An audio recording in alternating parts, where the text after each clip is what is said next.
Coming up, reactions to the inauguration of President Donald Trump, from worries about a potential government shutdown on his 100th-day mark to a new healthcare plan and reaction protests. We covered events from the beginning of his presidency till today, all coming up next on NewsVision. From the campus of Howard University in Washington, D.C., this is NewsVision, a newscast written, reported, and produced by Capstone journalists in the Department of Media, Journalism, and Film. Good evening, I'm Dosha Hamilton. And I am Richard Foster Shelton. Welcome to NewsVision, the capstone course for broadcast journalism students at Howard University. We started the year with the inauguration of our 45th president, Donald J. Trump, and NewsVision was there to capture it all. This upcoming Saturday will mark his 100th day in office. This as he faces a possible government shutdown if Congress doesn't agree on future plans for federal funding. Prior to, he has also implemented a travel ban and tried to repeal Obamacare. Just after taking office, President Trump immediately started working on replacing Obamacare, which was one of his largest campaign promises. During Mr. Trump's campaign, he vowed to get rid of Obamacare, and now that he is in the White House, he is actively trying to keep that promise. Before Obamacare existed, parents were allowed to only keep their children on their policy until they were 18. The Affordable Health Care Act allows people to stay on any parent's health care policy until they are now 26. As a film major, as somebody that's in an arts field, I don't feel as stressed out or anxious about my future because I know at least until I'm 26 I can be protected by my parents or, just like have that cushion to allow me to experiment with my future. Republicans in Congress have already attempted to repeal Obamacare, but were unsuccessful due to the lack of support. Young members of the NAACP had one of the earliest mobilization efforts after the inauguration. I was there to cover their inaugural events coined the People's Inauguration, which kicked off their Stay Woke and Fight campaign.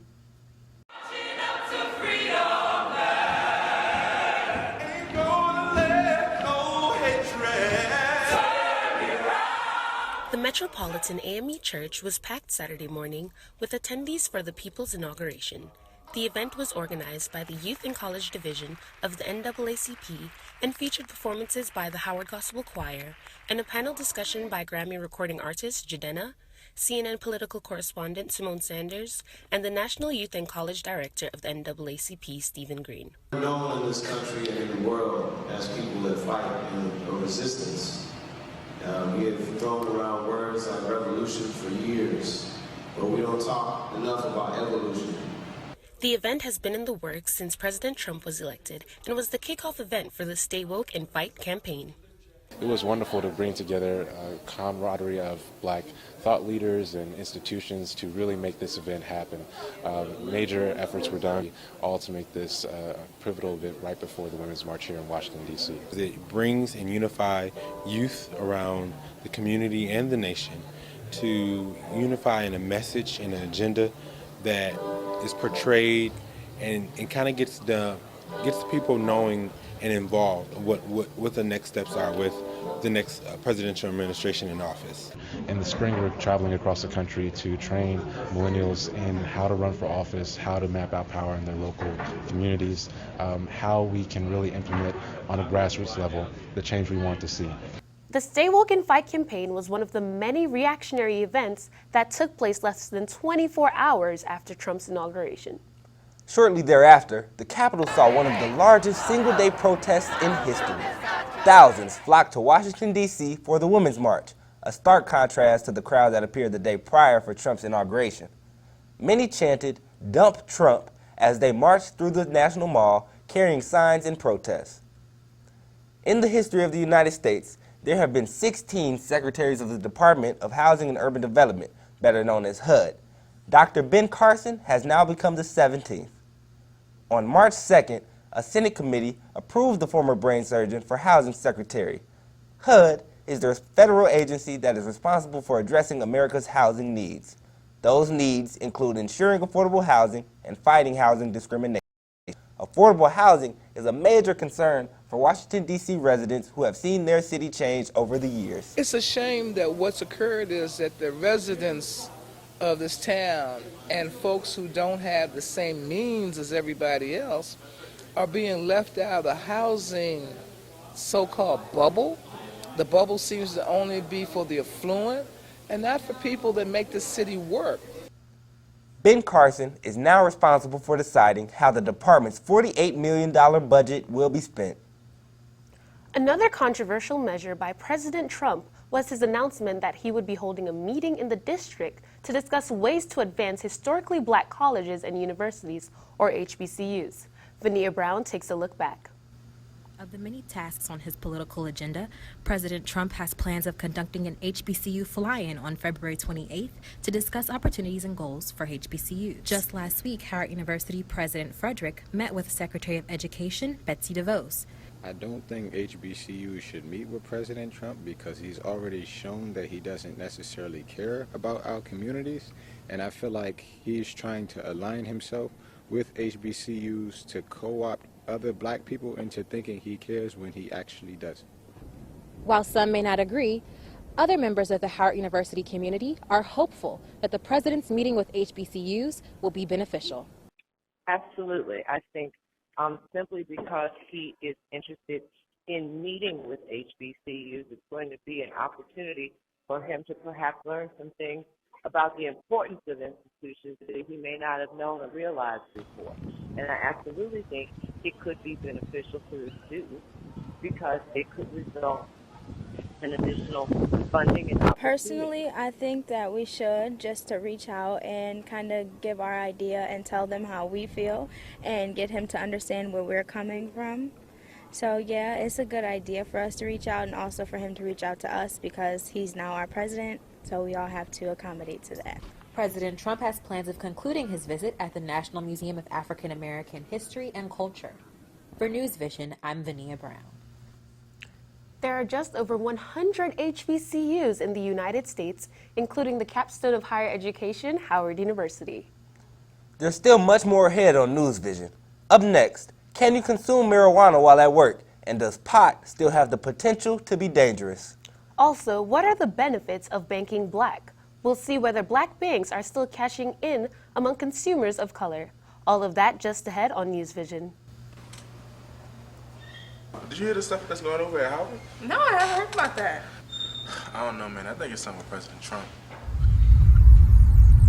Located in the nation's capital, NewsVision brings important news stories from around the world right to Howard University's campus. Stay in the know with NewsVision. What just happened? Just had a NewsVision. I guess. Welcome back. Howard University NewsVision has the scoop on news that affects citizens in the D.C. community as well as the rest of the nation. Since the legalization of marijuana in the nation's capital, the use of the substance has gradually increased. But what does the man behind the marijuana movement have planned next? NewsVision reporter Sarah Gardner talked to him to find out. The legalization of marijuana was one of the most talked about measures over the past couple of years. When it comes to the use of marijuana in America, it has doubled in the past decade, according to Time magazine. The Gallup survey stated 60% of Americans were for the legalization of marijuana across the country, compared with just 12% in 1969 when the survey first started. Adam Eidlinger is one of the men responsible for Initiative 71, which decriminalized marijuana in D.C., however, under several stipulations. Under Initiative 71, we legalized small amounts of marijuana for personal use. That means people can grow marijuana in their home, like this plant right here next to me. And it also means that people can share marijuana up to 1 ounce at a time. I have had people come to me and say, you need to talk about responsible use more because we got people who use weed all day long and they will never apply for a good job because they refuse to be drug tested. And I'm like, well, maybe the drug testing should end.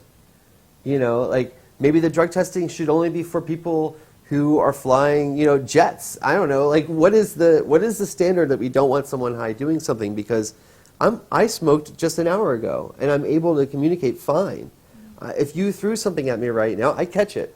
I'm not drunk. There's a difference. CNBC reported that 1 in 10 Americans go to work under the influence of marijuana, but they did not report on how the people function. I think you can make good judgment under the influence of marijuana. People that are living a lifestyle that lacks moral compass, maybe it's not the best thing. So you still need moral compass. You still need to know what's right from wrong. You still need to be an honest person. Right here, right now, Adam and his fellow activists are planning to roll 1,227 joints in honor of the H.R. 1227 Act, which makes controlled substance illegal. Join Adam and his fellow activists 420 and 424 on the Capitol steps. For Howard University's news service, I'm Sarah Gardner. We can see Adam is nowhere close to being finished with his plans for marijuana in the district. In fact, just days after Sarah's report, Adam was among several marijuana activists who were arrested. On this past April 20th, marijuana's unofficial holiday, supporters of the drug expressed their views at the Capitol, but 7 activists were arrested after keeping their promise to distribute hundreds of free joints. Capitol Police arrested the group for possession on federal land, and they were then sent to headquarters for processing. It's apparent that this discussion is not going up in smoke. Even with the legalization of marijuana here in D.C., controversy still remains revolving its true benefits and drawbacks. The Institute of Medicine issued a report which said scientific data shows there's potential therapeutic value of cannabinoid drugs. There are a tremendous amount of benefits for medical marijuana. We currently serve patients dealing with anything from anxiety, depression, to patients dealing with severe pain. We have HIV patients.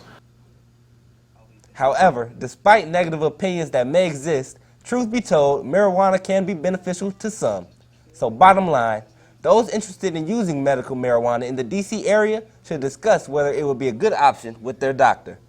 If you're in the mood for breakfast food, there's a hot new restaurant in Prince George's County, Maryland, right next door to Washington, D.C. NewsVision reporter Camille Myrie has the dish on that. To the average car passing by, this looks like an out-of-date storefront. But there is a hidden gem here, and the secret is starting to get out. Located just outside Washington, D.C. in Beltsville, Maryland, Milk and Honey Cafe is the creation of celebrity chef Sammy Davis, most known for his win on the Food Network's Chopped Redemption. Chef Davis began cooking as a way to make money and stay on a positive path, and after his first restaurant in Atlanta closed, he decided to open one here in the DMV. So I was just trying to come up with a place that could really have great food, and I just developed Milk and Honey. Milk and Honey Cafe serves American-style brunch. The shrimp and grits is Milk and Honey's #1 seller. It is delicious. I see why that is his signature meal. From Milk and Honey's inception, Chef Davis wanted an intimate restaurant with a friendly environment. Start off laughing and leave laughing for the most part. We get busy, but that's okay. We want to be busy. Sometimes customers wait up to 4 hours just to get a table. But when we came up to the counter, they said it was a 2 to 3 hour wait. Now that the weather is breaking, the outside patio offers a lot more extra seating for those who want to come and visit Milk and Honey Cafe. And if the wait is still too long for you, you can always take your food to go, like I am. With NewsVision, I'm Camille Myrie. Milk and Honey Cafe is located in Beltsville, Maryland, and is open Tuesday through Sunday from 9 a.m. to 4 p.m. When we get back, we'll talk about what's going on around Howard University's campus, from the Charter Day celebration to graffiti displayed for all to see. Stay tuned.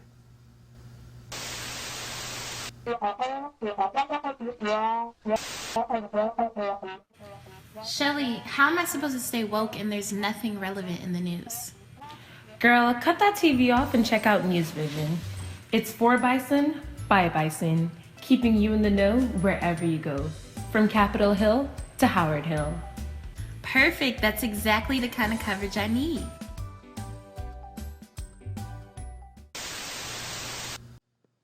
There's never a dull moment here on the campus of Howard University, right, Darshelley?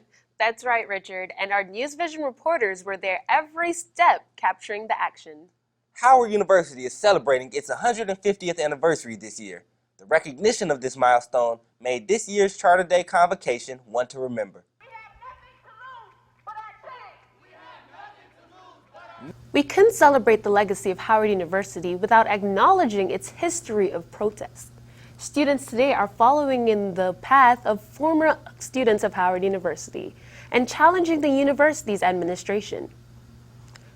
In the days before the Charter Day convocation ceremony, students used graffiti to express their displeasure with University President Frederick for taking a private meeting with Education Secretary Betsy DeVos. Messages were displayed on buildings and in the center of campus. President Frederick said he welcomed the protests but would not tolerate the defacing of property. In the midst of all of these controversies, President Frederick called a town hall meeting this past week to address the public. I was able to catch up with the president and other members of the community to gain their perspectives on these issues. On Monday, April 10th, President Wayne Frederick of Howard University held a town hall meeting to discuss financial concerns and other recent issues in the community. The town hall meeting was moderated by Afro-American Studies Chair, Professor Greg Carr, and largely attended by students and faculty. I don't think the financial plan was in depth as much as I would like it to be. Of course, we are shareholders of this business that is Howard University because you're contributing to the school. So I think we should get those reports saying where the money is going from the time that students pay or whoever pays for that student's education to when all the funds are dispersed. While some attended the town hall meeting in hopes of hearing future financial plans for the university, others came to hear the president address a recent faculty senate vote of non-confidence for him and the university provost. While a 1994 vote of no confidence for then-President Franklin Jennifer led to his resignation, many faculty, including Dr. Carr, have questions about the validity of the recent vote for Dr. Wayne A.I. Frederick. This was not done in a way that was fully engaged, that was forthcoming, and it involved the entire Faculty Senate Council. I said, if you're going to have a vote like that, man, you should have a conversation like what one we had today and ones like it. And then people, fall where they do. But we should not be doing things that involve a minority of people. We should not be doing anything with our hands behind our back. Stand up in broad daylight. Yeah, I definitely think I have the support of the faculty. That doesn't negate, whether people question the vote or the validity of it. That doesn't question that. I think what I have a responsibility to do is to make sure that I'm hearing all voices and addressing people's concerns. The thing is, with respect to the job, I've made it clear. My role and the reason I'm doing this is because of my love for Howard University. At any time that the board feels that there's somebody else who could do this better, I think that's the board's responsibility to step up and do that. And so far, they've been very, very strong and unanimous in their support. For now, President Frederick and the university are united in welcoming alumna U.S. Senator Kamala Harris as this year's commencement speaker. Howard University's 149th commencement, honoring the class of 2017, will be held at 8:30 on Saturday, May 13th in the upper quadrangle of the main campus. Yes, and we'll be there to take our long walk. It is known that alumni donations for HBCUs are extremely low, but whom does it affect the most? NewsVision reporter Tyra Trent has that story. It was at the annual Stateswomen for Justice luncheon that the issue of the low HBCU alumni giving rate was made current. During the public forum portion, current HBCU students asked the panel what can they do to invoke alumni to invest into their future. As a former president of an HBCU, number one, alumni are your hardest nut to crack. They are micromanagers who want to know what you did with every penny. If you really have a challenge, designate the money for scholarships, but don't not give. Victoria Thompson is a fifth-year senior at Howard University, expecting to graduate this spring. Thompson had to withdraw from classes in 2014 due to an unexpected illness and the financial burden that followed her treatment. Because this happened in the spring semester, the limited university-provided emergency loan funds were already depleted. Actually, my sophomore year going into my junior year, I didn't have housing for like a month and a half, and I was still in school communications, still being sick, still trying to finish out my degree, and it just didn't work out because not only did I not really have the money, but I also didn't have housing. These universities are the top 10 HBCUs for alumni giving. Claflin University leads with 50% despite having the fourth lowest endowment in the top 10. Surprisingly, 9 of the 10 highest endowed HBCUs are not among the top 10 for alumni giving. Scholarships, Updated technology and emergency loan funds are the top designations for HBCU alumni contributions. Without it, seniors may fail to graduate on time due to outstanding balances, or worse, current students of HBCUs may not be able to compete in today's job market due to the lack of tools to produce up-to-date projects and the knowledge to use these tools. If you'd like to make a donation to your HBCU, simply go to the school's website, such as giving.howard.edu, and fill out the form. For NewsVision, I'm Tyra Trent. The future of HBCU alumni giving still hangs in the balance, but hopefully the class of 2017 will start a new tradition. Richard, will you be starting the tradition of giving back to our university? Oh, no question. Just as soon as I pay off all of these student loans. Coming up, a shelter that caters to the LGBT community here in the nation's capital. Man, it is freezing out here. You didn't know there was going to be a snowstorm tomorrow? How was I supposed to know that? Should have watched NewsVision. We have it all. For Howard University NewsVision, While some may not agree, other members of the Howard University community are hopeful. It is their responsibility to become more educated. Should have watched NewsVision. Then you won't miss out. We cover all the big and small events going on campus and in DC. NewsVision, your vision of news. Welcome back to NewsVision. I'm Dasha Lee Hamilton. And I am Richard Foster Shelton. Casa Ruby is a unique shelter that provides solitude for members of the transgender community. Jayla Stovall has the story. As a transgender woman herself, Ruby Corrado knows firsthand about how fearful living in the LGBTQ community can be. Once I transitioned my gender, it felt like I was being punished. And I experienced a lot of discrimination, a lot of violence. And overall, it just felt like all the doors had closed to me. Originally from El Salvador, Corrado has lived in Washington, D.C. for 27 years and has worked tirelessly as an advocate for the LGBTQ community for the last 20 years. So early on, I became an activist for disfranchised communities, such as trans people, LGBT, and immigrants, who also in D.C. were finding very few opportunities. Corrado created the nonprofit organization Casa Ruby in April 2004 in order to meet the needs of Latina transgenders and LGBTQ immigrants. It has since grown to reach many races and cultures within the LGBTQ community. She goes above and beyond for everyone.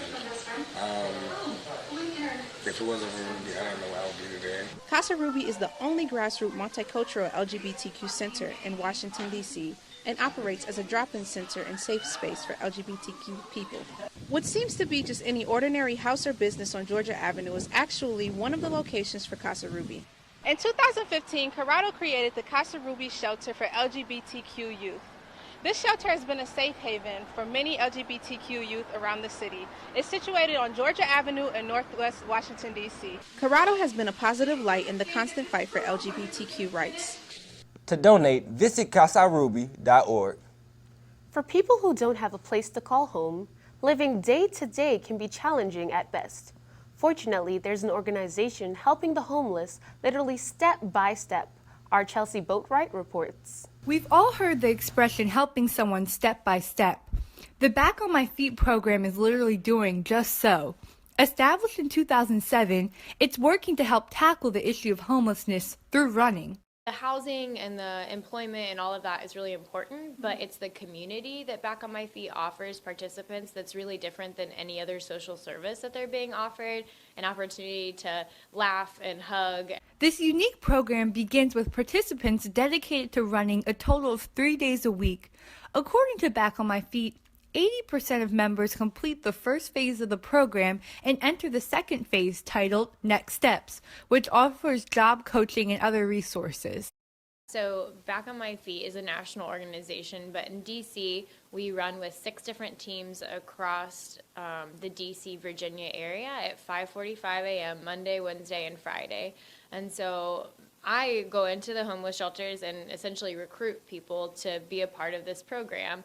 And then there's a lot of running that happens, but also employment, housing, and education services that we are linked to across the DC area. Back on My Feet offers more than just running and exercise. For its members, it offers a sense of newfound hope. That's what Back on My Feet does, is bring you to a place that you haven't been before with accountability and also having to be persistent and determined. And so for a lot of people that haven't had a structured schedule or even physical wellness in their life, Back on My Feet is offering a place and an opportunity to build those things back up, the disciplines in your life. Since its start, Back on My Feet helped over 6,000 individuals according to their 2015 data. It kind of depends. Sometimes it's, hey, would you be interested in running or walking? For a lot of people, you start out walking and then you run. Or are you looking for a job? Are you looking for housing? And you just have to ask all those questions. And or sometimes we also offer financial literacy classes, and so that is really. What a beautiful program. To learn more about Back on My Feet, visit their website, backonmyfeet.org. It's prom season around much of the country. For those who can't afford to buy new prom dresses, a DC organization provides a helpful and stylish option. Daisha Smith has the story. My role here, I donated some prom dresses last time in Baltimore, and I'm just here to help girls find the prom dresses and have a wonderful time. The Priceless Gown Project provides free prom dresses for high school juniors and seniors in need. The event, held at the YMCA Anthony Bowen, featured music, a fashion show by local pageant queens, and giveaways courtesy of the event's sponsors. The Priceless Gown Project began 13 years ago in Baltimore, Maryland, and has since grown to include other Maryland and DC area high schools. Our young people, even our past recipients of dresses, will come back, volunteer, they'll come back and donate their gowns. They will come back too if they've gone into a trade. Oftentimes we see a lot of our volunteers coming back, or our students coming back as makeup artists, hairstylists for the life. At on-site registration, students must provide a valid school ID, letter from a principal or guidance counselor, or a report card to prove high school enrollment. When their registration number was called, they were paired with a personal shopper to help with their experience. When I looked in the mirror, I was like, hey. I was like, okay, not too shabby, looking cute. First, they talk to you a little bit and let you know what they're gonna be doing, and they have a lot of sizes. It's good for everybody, 0 to 28. That's great. And after that, you just come out here, pick your dresses. The people who help you are really helpful. They're sweet too. And after that, get some shoes, some jewelry, get the whole attire, then go in there and get your face beat, So I think it's just the whole experience that most girls look for when they're going prom shopping. For Howard University News Service, I'm Daisha Smith. Without a doubt, this project is sure to guarantee smiles on their special days. Speaking of smiles, nothing puts a smile on your face like a little puppy. A DC animal shelter is making sure that rescued dogs have a second chance. NewsVision reporter Robin Merritt got to hang out with the furry little friends. The average American household owns a dog. When it comes to rescue dogs, it is difficult to find a home. Many rescue dogs spend their lives in shelters under undesirable conditions. Since 2001, Wagtime, a pet store located in Washington, D.C., is dedicated to bettering the lives of rescue animals by providing foster care and adoption services in hopes of helping them find permanent homes. Terry McLaurin, the marketing director at Wagtime, says the facility has helped over 1,000 dogs find homes. So we take in a bunch of adoption-ready fosters for Lucky Dog Animal Rescue, which is a rescue based in a couple of different cities, but they're also here. They're super awesome, and they have a bunch of rescues that they let stay here. And Lisa and Oprah, the owners, they take them in free of charge. They pay for them to eat. If they get sick, they pay for them to go to the vet. And they kind of live here through their adoption process until one of the Lucky Dog volunteers gets them adopted into a home. Yeah. So if you want to be involved, feel free to call or stop by anytime and ask anybody at the front desk how you can get into walking one of our rescues. We always have rescues in the building that would love to go outside and get walks because they primarily live here.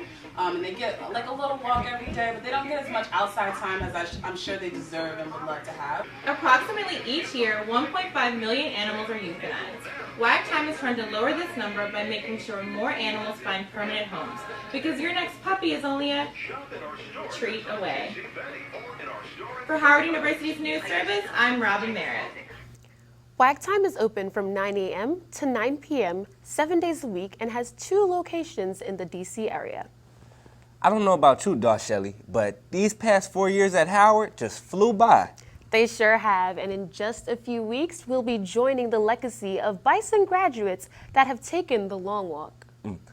Our reporter went to the yard on campus to see what students had to say about Howard's legacy.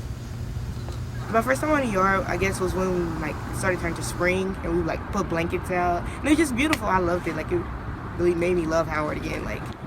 Prestigious is the first word that comes to mind, definitely. Going to Howard is an experience that no one else can say that they've ever had. When people joke about HBCUs putting illustrious before their university, I feel like Howard actually gives you that title and right to say that. The legacy is that everyone treats everyone like family, I guess. It just seems as though everyone here realizes that you're from Howard, we're all trying to make it, and we try to help each other in one way, shape, or form. Because I see alumni still helping out people that are not even on their way to Howard yet, just thinking about it. And with today being our last day of classes as undergraduate students, Richard, I just want to ask you, what are you planning to do after you graduate? Well, I plan to go on to Medill School of Journalism at Northwestern and get my master's degree in specialized journalism, sports media. What about you, Shelly?